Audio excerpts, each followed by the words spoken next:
KSRTC bus ಡಿಕ್ಕಿ ಹೊಡೆದ ಪರಿಣಾಮ 3 ಎಮ್ಮೆಗಳು ಸಾವನ್ನಪ್ಪಿದ ದಾರುಣ ಘಟನೆ ಜಿಲ್ಲೆಯ ತುರುವೇಕೆರೆ ತಾಲೂಕಿನ ಬಾಣಸಂದ್ರ ಬಳಿ ನಡೆದಿದೆ. ತುಮಕೂರು ವಿಭಾಗದ ತುರುವೇಕೆರೆ ಡಿಪೋಗೆ ಸೇರಿದ ಕೆಎಸ್ಆರ್ಟಿಸಿ ಬಸ್ ಕೆಬಿ ಕ್ರಾಸ್ನಿಂದ ತುರುವೇಕೆರೆಗೆ ಬರುತ್ತಿದ್ದ ವೇಳೆ ಬಾಣಸಂದ್ರ ಬಳಿ ಎಮ್ಮೆಗಳಿಗೆ ಡಿಕ್ಕಿ ಹೊಡೆದಿದೆ. ಚಾಲಕ ಅಪಘಾತ ತಪ್ಪಿಸಲು ಹರಸಾಹಸ ಪಟ್ಟರೂ ಬಸ್ ಅನ್ನು ನಿಯಂತ್ರಿಸಲು ಸಾಧ್ಯವಾಗದೆ ಬಸ್ ಎಮ್ಮೆಗಳಿಗೆ ಡಿಕ್ಕಿ ಹೊಡೆದಿದೆ.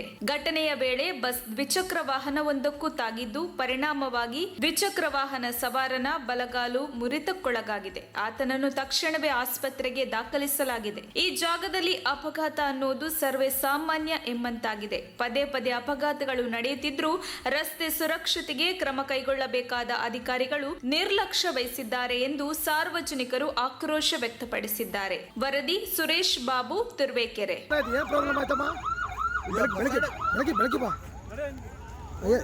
ಏನು ಪ್ರಾಬ್ಲಮ್ ಆಯ್ತು ಅಣ್ಣ? ಸೈಡಲ್ಲಿ ನಿಂತಿದ್ದ ಕಾಡನ್ನು ತಪ್ಪಿಸೋಕೆ ಹೋಗಿ ಅಮಾಯಕ ಮೇಲೆ ಬಸ್ ಹೊಡೆದು ಹಚ್ಚಿರೋದಣ್ಣ. ಬಸ್ ಕಡೆಯಿಂದ ಬರ್ತಿತ್ತು. ಬಸ್ ಕೆಬಿ ಕ್ರಾಸ್ ಕಡೆಯಿಂದ ತುರುವೇಕೆರೆಗೆ ಹೋಗ್ತಿದ್ದಣ್ಣ. ಅವ್ರು ಆ ಕಡೆಯಿಂದ ಬರ್ತಿದ್ರು. ಅವ್ರು ಈ ಕಡೆ ತುರುವೇಕೆರೆಯಿಂದ ಕೆಬಿ ಕ್ರಾಸ್ ಕಡೆಗೆ ಹೋಗ್ತಿದ್ರಣ್ಣ. ಅದು ಫುಟ್ಪಾತ್ ಬರ್ತಿದ್ರು, ರೋಡ್ ಬರ್ತಿದ್ರು. ಫುಟ್ಪಾತಲ್ಲಿ ನಿಂತಿದ್ದ ಗಾಡಿ ಹೊಡೆದಿರೋದಣ್ಣ. ಅವ್ರು ಏಟಾಯ್ತು ಜಾಸ್ತಿ, ಕಾಲು ಮುರಿದೋಯ್ತಣ್ಣ. ಇವು ಯಾವ ಕಾಣುಗಳು ಎಷ್ಟು ಬಸ್ ಸತ್ತವೆ?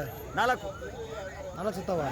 4 3 ಒಂದು ಜೀವಂತವಾಗಿ ಐತೆ, ಸತ್ತೋಯ್ತು. ಅದು ಬಿದ್ದು ಅಲ್ಲೇ ನೋಡಿ, ಅಲ್ಲೇ ಹಿಡೀರಿ. ಏನು ಬಸ್ಗಳು ಸಕಾಲ ಸ್ಪೀಡ ಬರ್ತಾವ ಇಲ್ಲಿ? ಸಿಕ್ಕಾಪಟ್ಟೆ ಸ್ಪೀಡ ಬರ್ತಾವಣ್ಣ. ಇಲ್ಲಿ ಹಂಸಿಲ್ಲ ಪಂಪ್ಸಿಲ್ಲ ಏನೂ ಇಲ್ಲ. ಮಕ್ಳು ಮರಿ ಇಲ್ಲಿ ಕಾಲೇಜ್ ಮುಂದೆ ಜೋರಾಗಿ ಹೊಡಿತಾರಣ್ಣ ಗಾಡಿ. ಏನು ಹೆಸರೇನು? ಲೋಕೇಶ್ ಅಣ್ಣ. ಅವರು ಬಾಣಸಂದ್ರಣ್ಣ.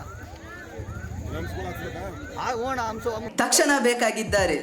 ತುಮಕೂರಿನ ಹೆಸರಾಂತ ಕಂಪನಿಯಲ್ಲಿ ಗುತ್ತಿಗೆ ಕಾರ್ಮಿಕರಾಗಿ ಕೆಲಸ ಮಾಡಲು ಯುವಕರು ಮತ್ತು ಯುವತಿಯರು ಬೇಕಾಗಿದ್ದಾರೆ. ಲೋಡಿಂಗ್ ಮತ್ತು ಅನ್ಲೋಡಿಂಗ್ ಕೆಲಸ ಮಾಡುವವರು ಬೇಕಾಗಿದ್ದಾರೆ. ವಿದ್ಯಾರ್ಥಿ SSLC, PUC, BSc pass by ನೇರ ಸಂದರ್ಶನ ಇರುತ್ತದೆ. ESI ಮತ್ತು PF ಸೌಲಭ್ಯ ಇರುತ್ತದೆ. ಆಸಕ್ತರು ಕೂಡಲೇ ಸಂಪರ್ಕಿಸಿ. Naveen GL, phone number 9743103968.